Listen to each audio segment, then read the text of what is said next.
Ministro Marco Aurélio. Inquérito 3.555. Autor Ministério Público Federal. Investigado Ivo Narciso Cassol. Haverá uma sustentação oral.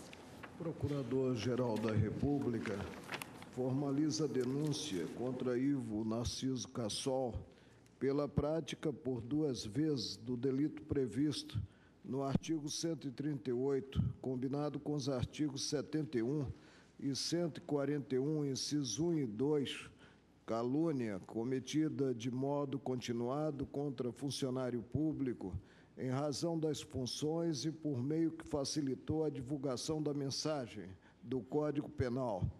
Segundo alega, o denunciado, na época em que ocupava o cargo de governador de Rondônia, fez várias declarações contra a honra do Procurador da República, Reginaldo Pereira da Trindade, no período compreendido entre 13 de agosto de 2007 e 25 de março de 2010.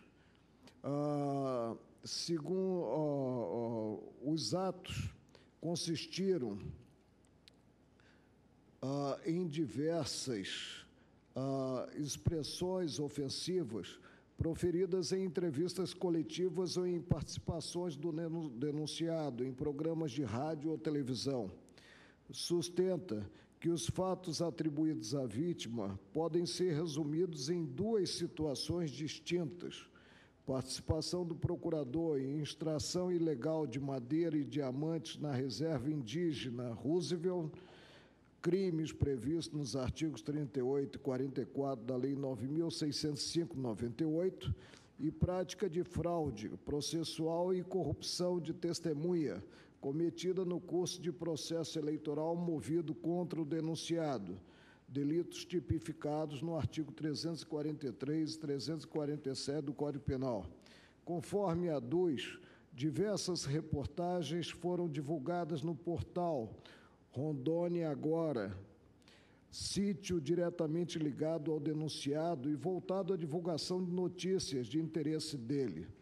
Salienta as publicações relacionadas ao envolvimento da vítima com a participação ilegal de madeira e de diamantes. Destaca terem as imputações sido levadas ao conhecimento da Corregedoria Geral do Ministério Público e do Conselho Nacional do Ministério Público, os quais arquivaram os procedimentos disciplinares instaurados, considerada a ausência de indícios de a vítima haver praticado qualquer ato irregular no desempenho das funções. Assevera terem continuado as falsas imputações, mesmo após o arquivamento dos procedimentos disciplinares, o que impediria o acusado de alegar que julgava verdadeiras as calúnias proferidas.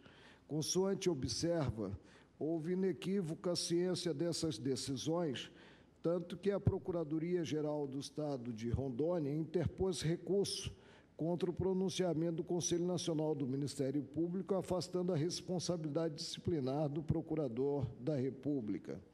Assinala o nítido objetivo do denunciado de imputar à vítima fatos definidos como crime, de modo a desacreditar a atuação do membro do Ministério Público Federal no Estado de Rondônia. Segundo esclarece, a investigação destinada a apurar a suposta compra de votos pelo acusado, ocorrida durante as eleições de 2006, originou a ação penal 562, sob a minha relatoria. Requer a condenação pela prática por 2 vezes do delito previsto no artigo 138, combinado com os artigos 71 e 141, inciso 2 e 3 do Código Penal, e, portanto, o recebimento da denúncia. A folha 31 a 48, Ivo Narciso Cassol apresenta resposta preliminar. Segundo defende, trata-se de típico caso de retaliação promovida pelo Procurador-Geral da República em defesa da categoria profissional. Argue a decadência do direito de representação nos termos do artigo 103 do Código Penal. Defende que, configurada a inércia do Ministério Público, caberia à vítima a propositura da queixa-crime no prazo de 6 meses. Assinala a inexistência do elemento subjetivo do tipo, pois entende não se depreender das declarações a intenção de caluniar a vítima, até porque os fatos imputados estavam amparados em provas e informações divulgadas na mídia. Refere-se ao memorando, e cito, memorando de 15 de setembro de 2005, da Fundação Nacional do Índio, conforme o qual o Procurador da República teria consentido com a extração ilegal de madeira em reserva indígena. Menciona ainda os testemunhos de Francisco de Assis Ramos Filho e Manuel Guiomar Teixeira, os quais seriam no mesmo sentido. Aponta a ausência de conduta voltada a ofender a vítima, pois a crença do agente na veracidade da imputação exclui o dolo. Acrescenta que não age dolosamente quem é impelido com o propósito de se defender de acusações anteriormente sofridas.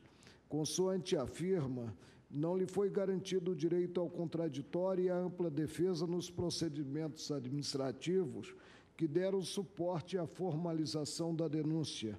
O exame sobre o acerto das assertivas a respeito da prática de fraude processual e corrupção de testemunhas pela vítima, é obstado pela coisa julgada, pois o denunciado foi absolvido pelo Tribunal Superior Eleitoral. Preliminarmente, requer seja apreciada a questão da calúnia frente à Lei 5.250, de 67, que foi usada para beneficiar o Procurador da República, autor da representação, tendo em conta que o Pleno do Supremo julgou inconstitucional a referida lei. Pleiteia o reconhecimento da decadência do direito de ação, haja vista a primeira representação ter sido apresentada pela vítima em 13 de agosto de 2007 e a última em 25 de março de 2010. Pugna, por fim, pela proclamação da atipicidade da conduta ou da falta da justa causa para o recebimento da denúncia. Intimado para se manifestar sobre os documentos colacionados pela defesa, o Ministério Público, a folha 289 a 296, assevera-se a obrigação da instituição, diante da existência de evidências que constituem prática de delitos, formalizar a correspondente ação penal. Segundo frisa, todos os fatos descritos na denúncia foram objeto de representação logo após a ocorrência, sendo respeitado o prazo decadencial de 6 meses. Considera nítida a intenção do denunciado de caluniar a vítima, na medida em que as declarações persistiram mesmo após o término dos processos disciplinares.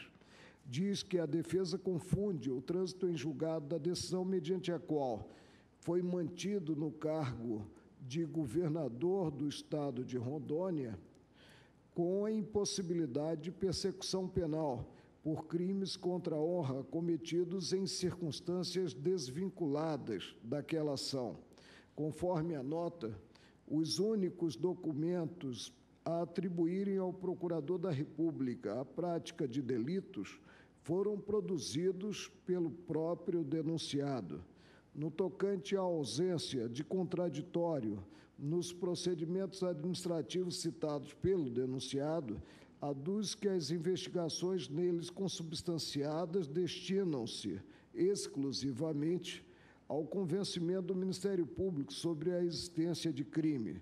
Diz da viabilidade de iniciar-se a ação penal, portanto, viabilidade, sem mesmo a instauração de prévio inquérito policial. Reitero o pleito dirigido ao recebimento da denúncia e ao relatório.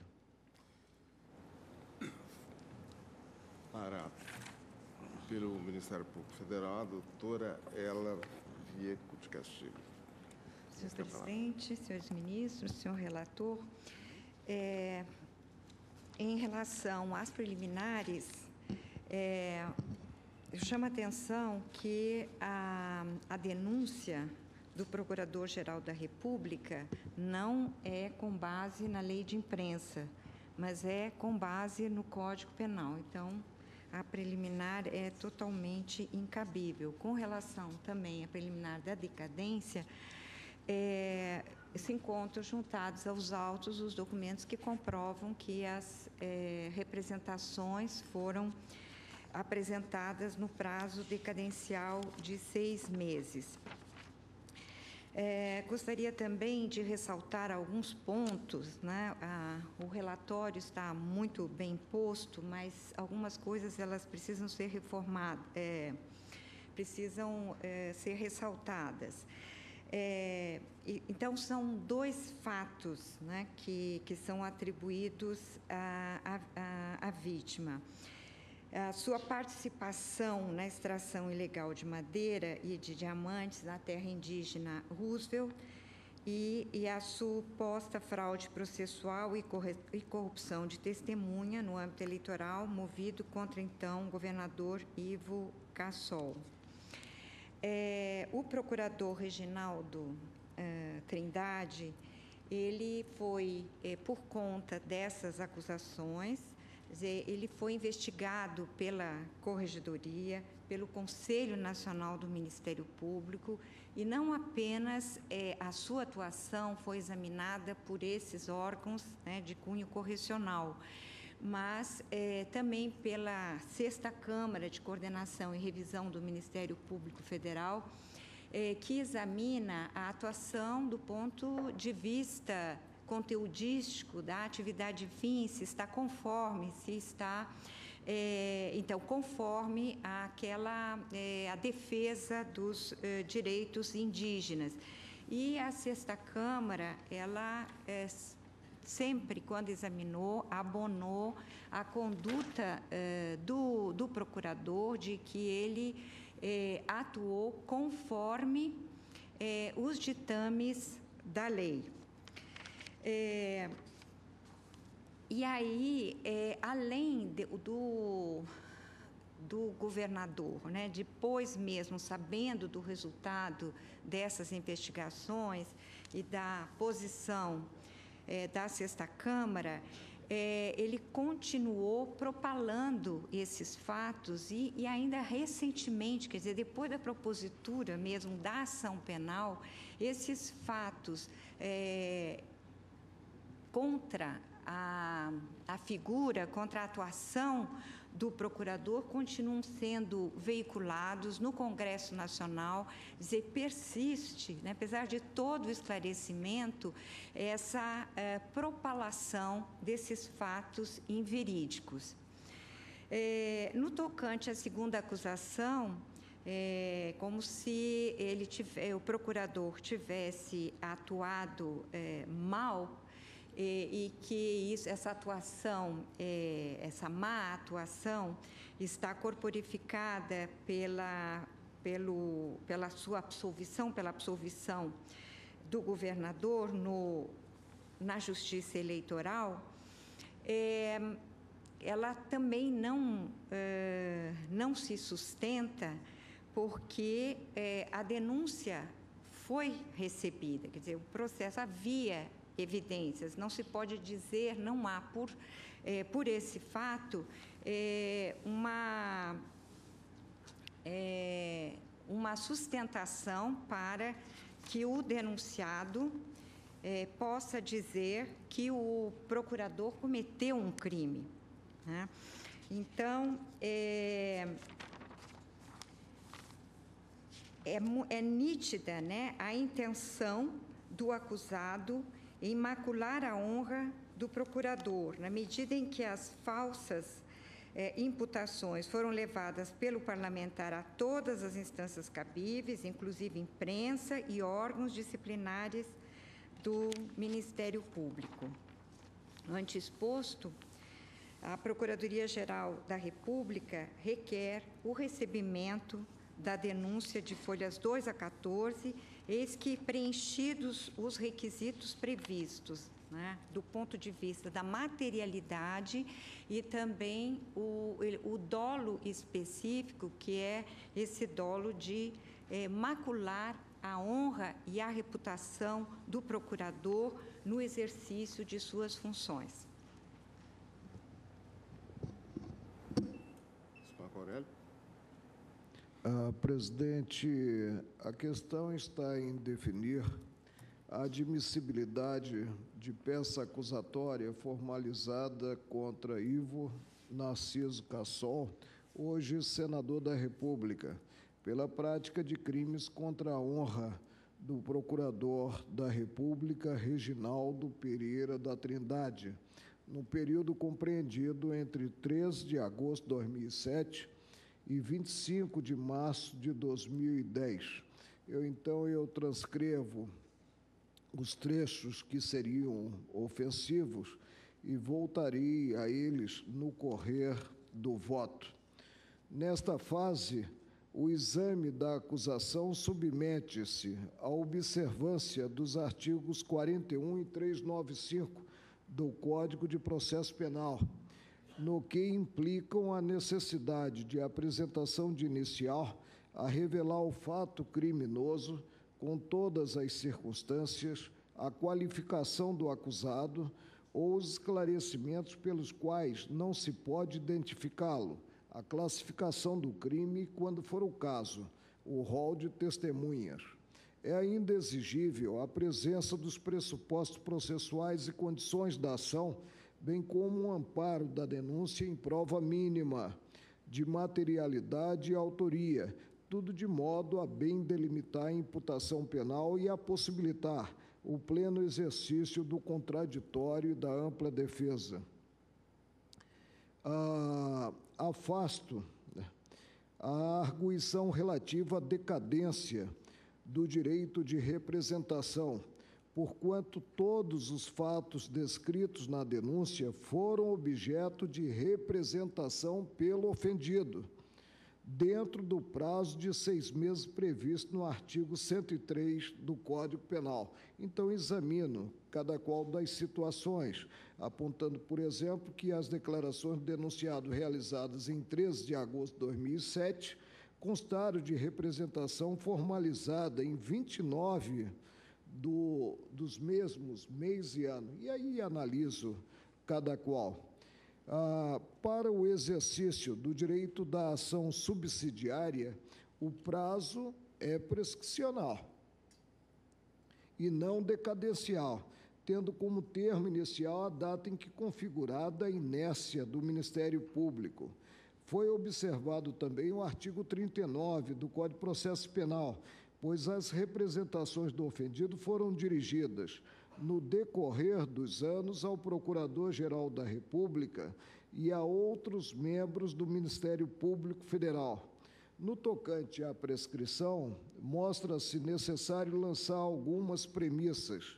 Imputa-se ao denunciado o cometimento de delito de calúnia, praticado de modo continuado contra funcionário público, em razão das funções e por meio que facilitou a divulgação da mensagem. A continuidade delitiva, já decidiu o Supremo de maneira reiterada, não pode ser considerada para efeitos do cômputo do prazo prescricional.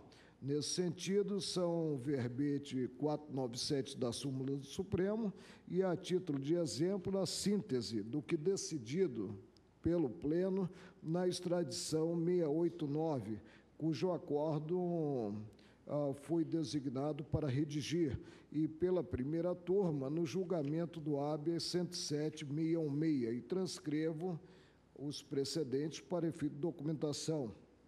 Inicialmente, consigno que a denúncia repousa no Código Penal e não na Lei 5.250, como ressaltado há pouco, pelo Ministério Público e não na Lei 5.250, declarada inconstitucional por este tribunal.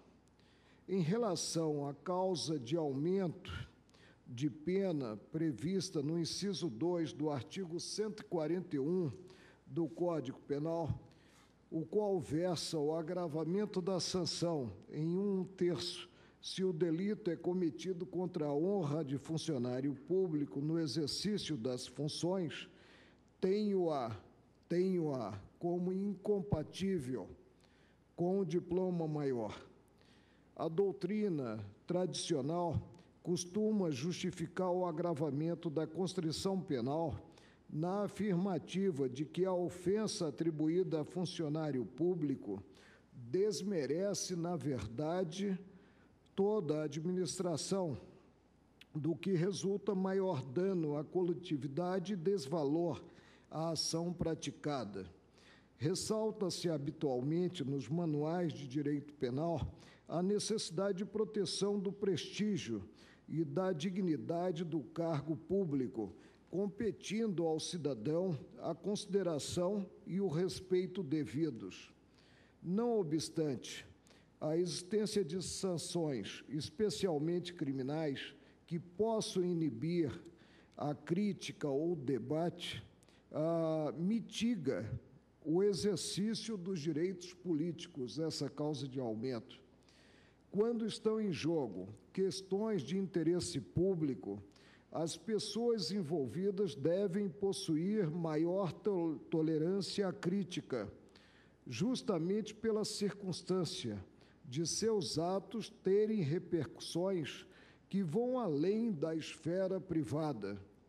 Mostra-se em descompasso com o Estado Democrático de Direito e a garantia às liberdades de expressão e de opinião, norma mediante a qual se confira em abstrato, beirando o culto à autoridade, incompatível com a desejável impessoalidade, maior proteção à honra de funcionários públicos do que a dos demais integrantes da sociedade, pelo simples fato de estes atuarem em nome do Estado. Ao revés, a honra de servidores personificando a administração pública merece proteção menor do que a de particulares, justamente porque as ações estão sujeitas à constante fiscalização da cidadania e ao escrutínio popular. Revelam-se inconstitucionais leis que, em virtude da suposta necessidade de preservação da reputação e da dignidade de organismos estatais, estabelecem sanções penais mais elevadas ao autor do delito contra a honra. Tais preceitos normativos colocam o servidor em posição privilegiada em relação ao povo, emprestando ao primeiro maior imunidade e subtraindo do último a liberdade de expressão e opinião constitucionalmente outorgada. Se for permitido a autoridades públicas, por meio do direito, impor maiores sanções civis ou criminais a manifestações e críticas que impliquem desconforto, será dessas autoridades e não do povo a verdadeira soberania. Reparem que ainda não emiti qualquer juízo sobre as expressões externadas pelo denunciado. No entanto, o amplo exercício dos direitos políticos, a livre manifestação de pensamento e de expressão, o vigor e a robustez do debate podem ser indevidamente restringidos pela mera ameaça de processo-crime, suficiente para causar profundo efeito silenciador sobre os cidadãos. O Supremo, em diferentes situações, já se manifestou em sentido semelhante. Saliento, pela relevância, os julgamentos relativos à ação de descumprimento do preceito fundamental número 130, na qual declarada a inconstitucionalidade da lei de imprensa, e ao referendo da medida cautelar na ação direta 4.451, em que é assentada a pecha no tocante ao artigo 45 da Lei Eleitoral, ambas de relatoria do ministro Carlos Aires Brito. Em suma, já tarda ajustar as normas de direito penal à Carta da República. Mostra-se inconstitucional ainda aplicar ao caso concreto o inciso 3 do artigo 141 do Código Penal, segundo o qual se deve aumentar a pena em 1/3 se a suposta ofensa contra a honra é cometida por meio que facilite a divulgação. Parece-me desproporcional exigir que críticas e manifestações dirigidas a pessoas públicas, mesmo que posteriormente consideradas falsas, sejam feitas em recintos privados, impondo sanção criminal maior àquele que se pronuncia contra o servidor em ambiente público sobre os eventuais atos praticados. A natureza das coisas evidencia que aquilo que diz respeito aos supostos atos formalizados por servidores no exercício das funções normalmente ocorre na esfera pública e não na privada. Assim, não há desvalor ou reprovabilidade maior nas declarações proferidas contra funcionário público que usualmente realiza atos a interferir na esfera jurídica de terceiros, pelo simples fato de terem sido veiculadas mediante instrumento que torna a divulgação de conhecimento geral. A situação é diversa quando a vítima restringe o agir ao âmbito privado, pois, nesse caso, a utilização de meio que facilita a transmissão da mensagem a expõe à audiência mais ampla do que se propôs a lhe dar. A meu ver, aplicar a causa de aumento de pena prevista no artigo 141, inciso 3 do Código Penal consubstanciará abrigo privilegiado à honra de servidores, o que, em última análise, implica permitir a existência de estrutura jurídica apta a garantir guarida maior ao próprio Estado contra a crítica. A situação é incompatível com o direito fundamental à liberdade de expressão e de opinião. Expostas as premissas iniciais e afastadas as causas de aumento de pena versadas para os crimes contra a honra, e é importante, considerada a prescrição, compete examinar se houve a prescrição da pretensão punitiva. A pena máxima estabelecida para o crime de calúnia é de 2 anos de detenção. Conforme o artigo 109, inciso 5 do Código Penal, a prescrição, antes de transitada em julgada a sentença, ocorre em 4 anos, se o máximo da pena é igual a 1 ano ou, sendo superior, não excede a 2. Desse modo, declaro extinta a punibilidade do denunciado em relação aos fatos ocorridos em data anterior, hoje 21, né? Que eu fiz o voto no dia 7, 21 de novembro de 2009, no tocante à ausência de contraditório nos procedimentos administrativos que deram suporte à denúncia, a jurisprudência do Supremo, no sentido de que a investigação preliminar, realizada antes da formalização da inicial, consubstancia peça de caráter meramente informativo, de natureza pré-processual e não suscetível ao contraditório, porque inexistente a essa altura acusado ou litigante. A investigação preliminar é instrumento destinado a subsidiar o convencimento do Ministério Público sobre a prática ou não de determinada infração penal, sendo mesmo dispensável se a denúncia puder basear-se em outros indícios e elementos de prova coligidos de maneira distinta.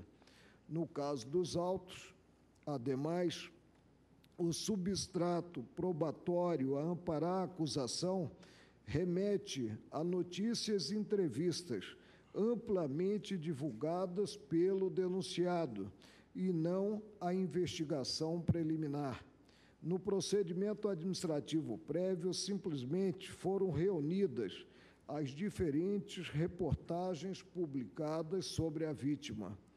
Não há relação entre a antiga lei de imprensa, declarada inconstitucional, como já consignei pelo Supremo, e a situação concreta, não se valendo o Ministério Público, repito, daquele diploma normativo para imputar ao denunciado a prática de crimes contra a honra. Passo à análise da arguição de inexistência do elemento subjetivo do tipo, que é o dolo. Consoante sustenta o Ministério Público, os atos atribuídos pelo denunciado à vítima podem ser reunidos em duas situações diversas: participação em extração ilegal de madeira e diamantes na reserva indígena, delitos dos artigos a que já me referi, e prática de fraude processual e corrupção de testemunha, cometida no curso de processo eleitoral movido contra o denunciado, crimes previstos nos artigos 347 e 343 e 347 do Código Penal. A honra de autoridades públicas e pessoas envolvidas em questões de interesse público deve possuir, conforme já veiculado, grau de proteção menor do que a conferida a pessoas agindo em âmbito privado. Tal circunstância, entretanto, não pode levar à completa desproteção da estima do agente atuando em nome do Estado. Assim, em âmbito penal, declarações negativas dirigidas a titulares de cargos não são constitucionalmente protegidas se proferidas com conhecimento da real ou provável falsidade das imputações, cumprindo ainda a responsabilidade civil se lançadas com desprezo grosseiro sobre a veracidade do alegado. Importante diferenciar a verdade judicial daquela alcançável pelo interlocutor na esfera pública em tema a versar interesse público.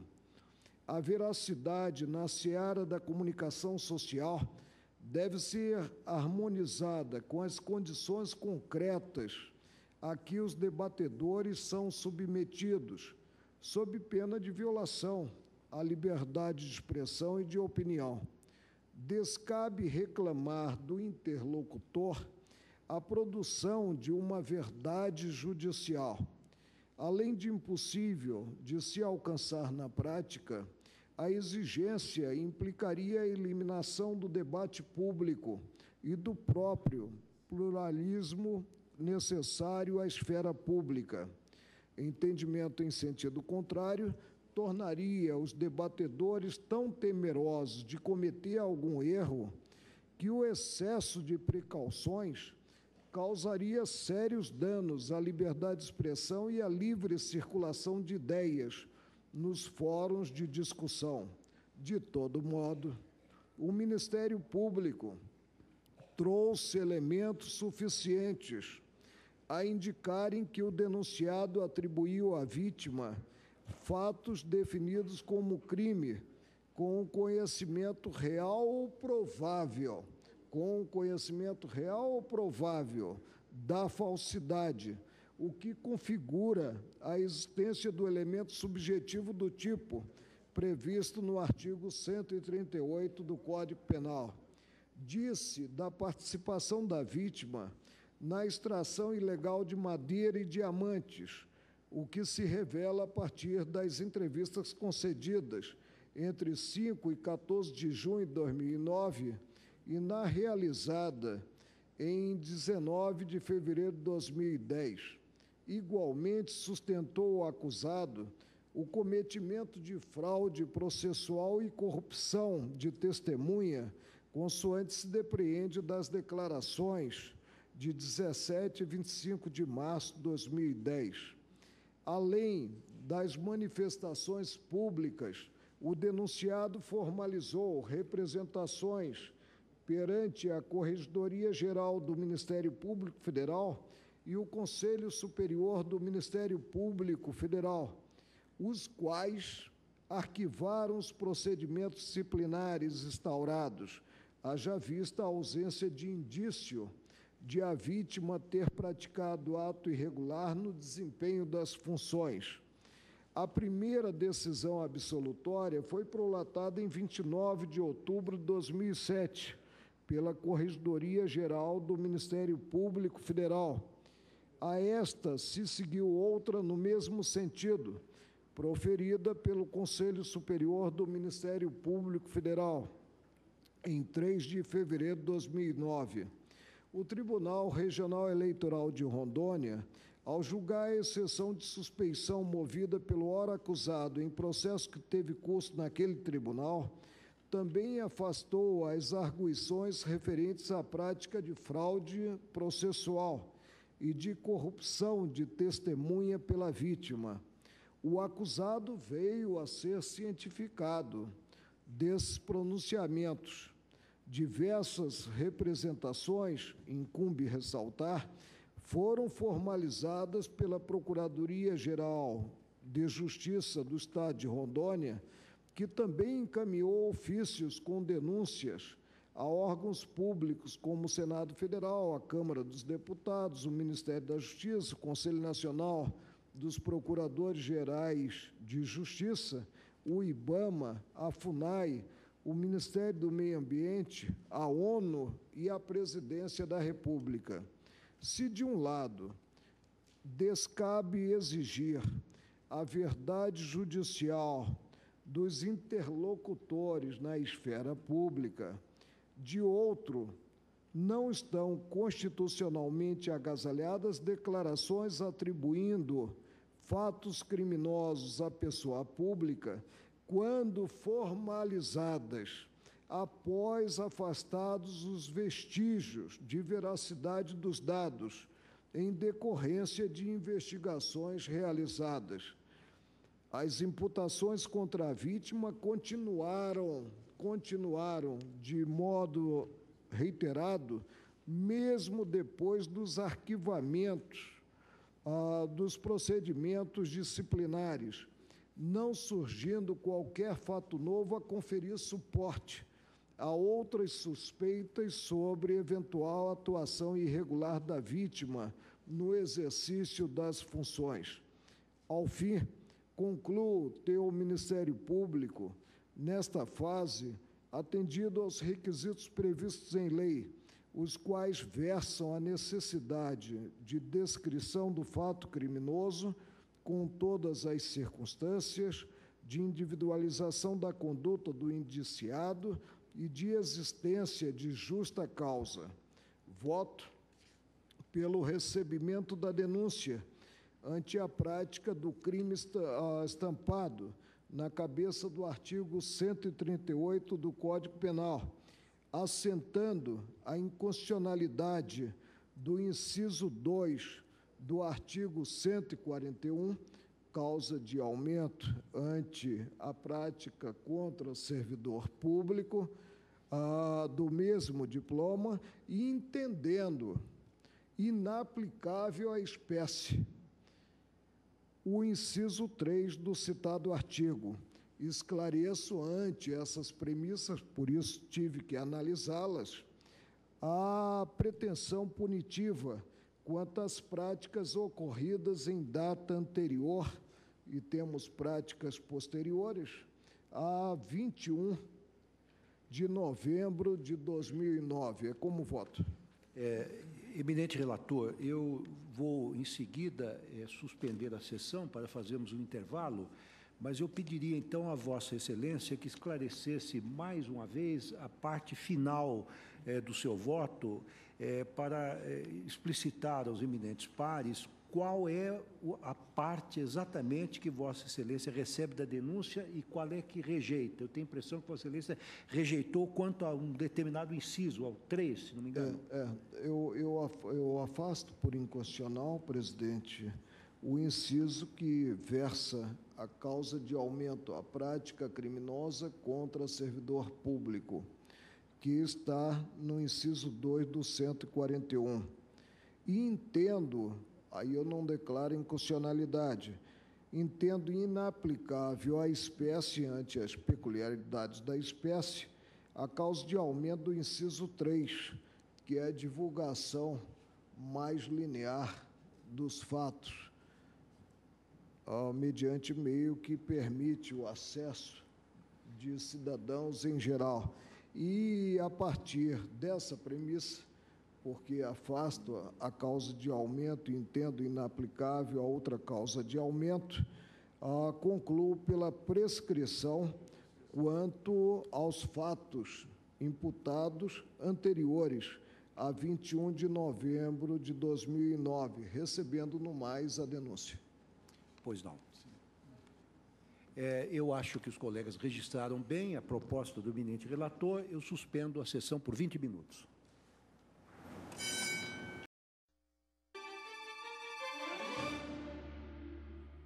Direto com imagens do plenário do Supremo, a segunda parte da sessão desta quinta-feira. Pelo recebimento da denúncia em parte. Colho os votos agora, a começar do eminente ministro Roberto Barroso.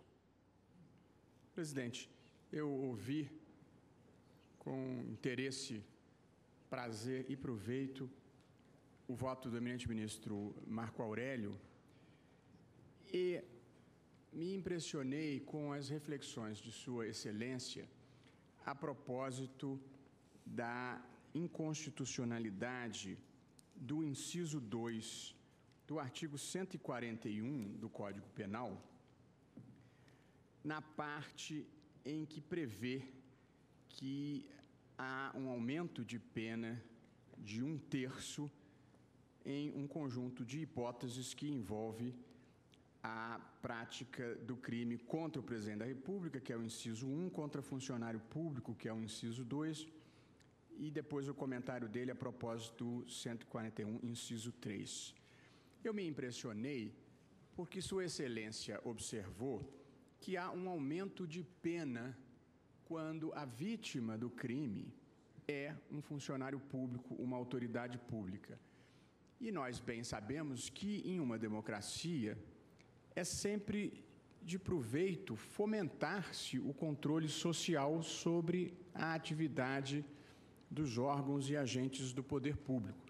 De modo que, e esse era o argumento de Sua Excelência, qualquer instituto legal que possa, em alguma medida, inibir este controle deve ser visto com um grau de desconfiança.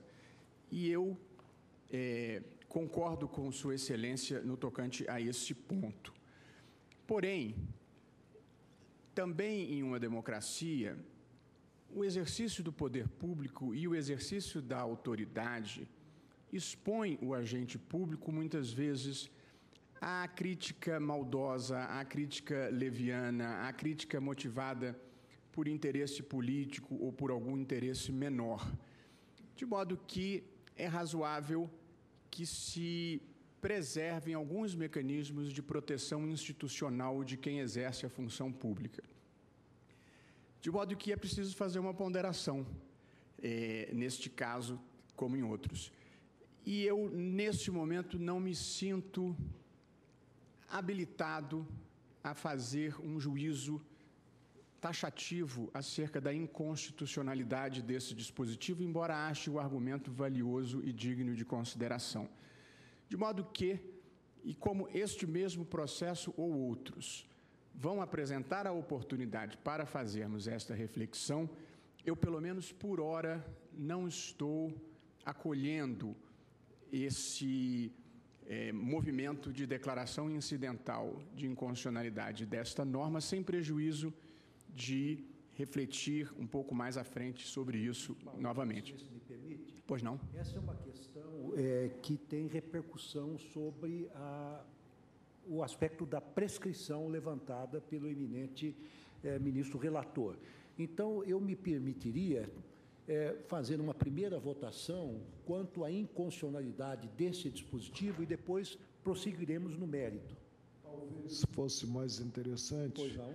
para não haver adoção de entendimento sobre a matéria, fazer-se a votação sobre a oportunidade de exercer esse crivo imediatamente quanto... Pois não, para que nós não Acho que fechemos sim, definitivamente acho que sim, a questão. eu concordo. Tá bem, Acho que sim. tá bem. Então, Até porque tá bem. neste mesmo processo podemos mais à frente, se entendermos bem, fazer isso. Perfeito.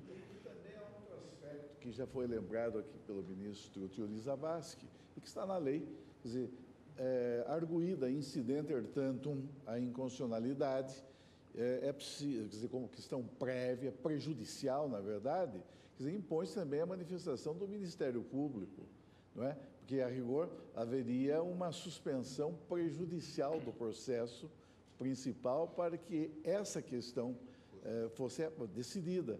E, no caso, é algo que não foi sequer cogitado até o presente momento.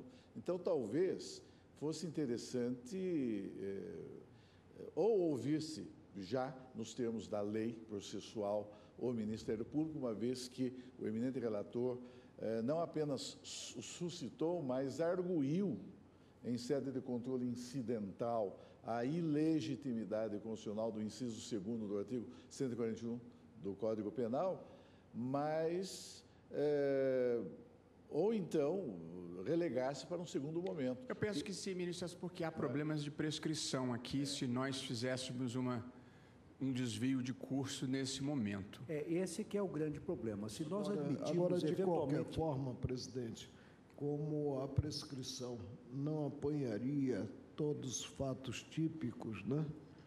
Talvez ela não exigisse o pronunciamento imediato. Porque, como ressaltou Vossa Excelência, a prevalecer a minha ótica, coisa que não acredito venha a ocorrer no colegiado, porque conheço o colegiado, né?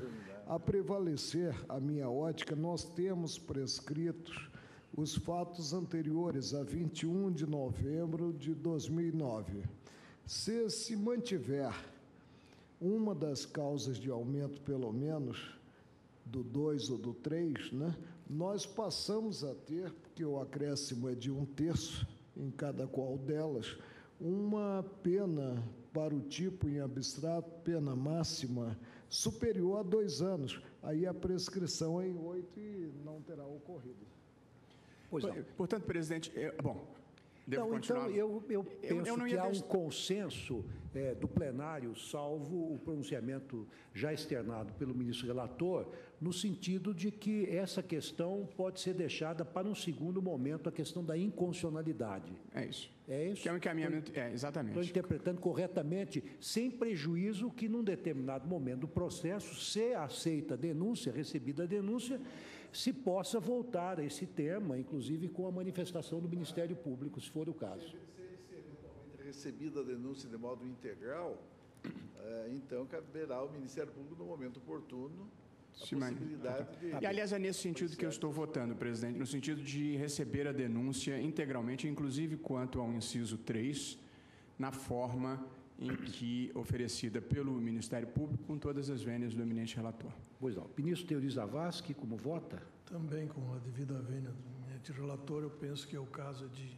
se receber a denúncia na sua integralidade, sem prejuízo de oportunamente, observado o procedimento próprio, voltar à questão da constitucionalidade Pois não. dos Ministra Rosa dispositivos. Weber, como vota? Na mesma linha, pedindo vênia ao eminente relator. Ministro Luiz Fux? Senhor presidente, é só para esclarecer que é possível, não estando no plenário, ouvir-se todos os debates, ouvir todo o relatório, ouvir a parte expositiva do Ministério Público, da parte do ministro relator. Pois não, ministro? É interessantíssima a matéria, presidente, porque o crime contra a honra visa proteger o cidadão gênero, né? Indaga-se, aí podemos ter uma causa de aumento que discrepa do bem protegido pelo tipo? Porque discrepo. Não é um crime contra a administração pública. É interessante a matéria. Na verdade... Ou seja, a honra do servidor vale mais do que a honra do cidadão comum? Não, aí é que está, ministro Marco Aurélio. Só apenas, não vamos discutir isso agora. O problema é que essa ofensa ela é bifronte. Ela, ao mesmo tempo, atinge a dignidade pessoal da pessoa e também da própria administração pública, que não pode ficar sujeita a essas ofensas, né? Sujeição passiva. E mais, não basta ser agente público para que possa incidir a causa especial de aumento. É preciso que a ofensa irrogada ao agente público se dê no ratione officii, ou propter officium. Agora, se entendermos também que é um crime contra a administração pública, a ação é pública e incondicionada. Sim, mas não é contra a administração pública no sentido como tipificado no Código Penal, não é mesmo? Mas, enfim, não há dúvida que Eu também, é senhor presidente, peço vênia para receber integralmente. Pois não. Ministra Carmen Lúcia? Também, presidente, peço vênia ao ministro Marco Aurélio, mas eu recebo a denúncia integralmente. Ministro Gilmar Mendes? Da mesma forma, pedindo vênia ao ministro Marco Aurélio e reconhecendo a qualidade realmente do pensamento, eu acho que a questão é relevante, como Sua Excelência colocou, eu peço vênia para acompanhar a divergência. Ministro Celso de Mello? Também, senhor presidente, peço vênia ao eminente ministro Marco Aurélio, embora reconheça a importância da questão prejudicial suscitada por Sua Excelência e que o tribunal analisará no momento oportuno. Eu, portanto, peço vênia para receber integralmente a denúncia. Pois não, eu também peço vênia ao ministro Marco Aurélio, ressalto a importância da questão suscitada por Sua Excelência, mas eu verifico que a denúncia preenche os requisitos do artigo 41, recebo-a, portanto, integralmente. Proclamo o resultado. Por maioria, receberam a denúncia integralmente, vencido o ministro Marco Aurélio, que a recebia parcialmente nos termos de seu voto. Bem, nós temos outros feitos em pauta, mas são feitos complexos que demandam mais tempo, reflexão e, eventualmente, até o plenário completo.